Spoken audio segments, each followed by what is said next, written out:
حضرت عباس بن عبد المطلب رضی اللہ تعالی عنہ رسالت مآب صلی اللہ علیہ وآلہ وسلم کے چچا تھے اور ان کے ساتھ بڑی بے تکلفی برتتے تھے۔ ان کے ساتھ عام طور پر گپ شپ کرتے۔ ایک دن ایسا ہوا کہ رسالت مآب صلی اللہ علیہ وآلہ وسلم گھر میں تشریف فرما تھے کہ آپ کے چچا حضرت عباس رضی اللہ تعالی عنہ تشریف لائے۔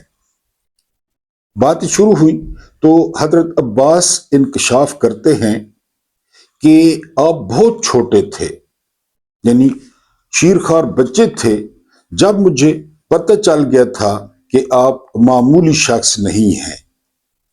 تو رسالت مآب صلی اللہ علیہ وآلہ وسلم نے چچا سے وجہ پوچھی کہ آپ نے کیا دیکھا؟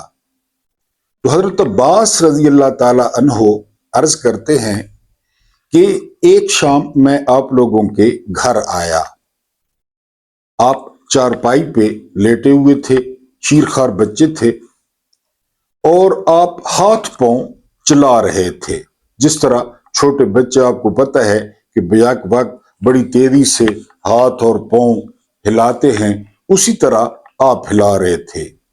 یہ تو خیر عام بات تھی۔ اچانک میری نظر جو ہے وہ چاند پر پڑی۔ یہ حضرت عباس راوی ہیں۔ میں دیکھتا ہوں کہ آپ کے ہاتھوں، ننھے منھے ہاتھوں اور پیروں پہ چاند جو ہے وہ حرکت کر رہا ہے، چاند تھرک رہا ہے۔ یعنی میں کبھی آپ کو دیکھوں اور کبھی چاند کو دیکھوں، جس طرح آپ کر رہے تھے اس طرح جو ہے وہ چاند بھی کر رہا تھا۔ تو میں وہاں سے سمجھ گیا کہ آپ عام بچے نہیں ہیں۔ تو رسالت مآب صلی اللہ علیہ وآلہ وسلم وہ زیر لب مسکرائے اور انہوں نے کہا کہ یہ ایک راز تھا جو آپ نے پا لیا۔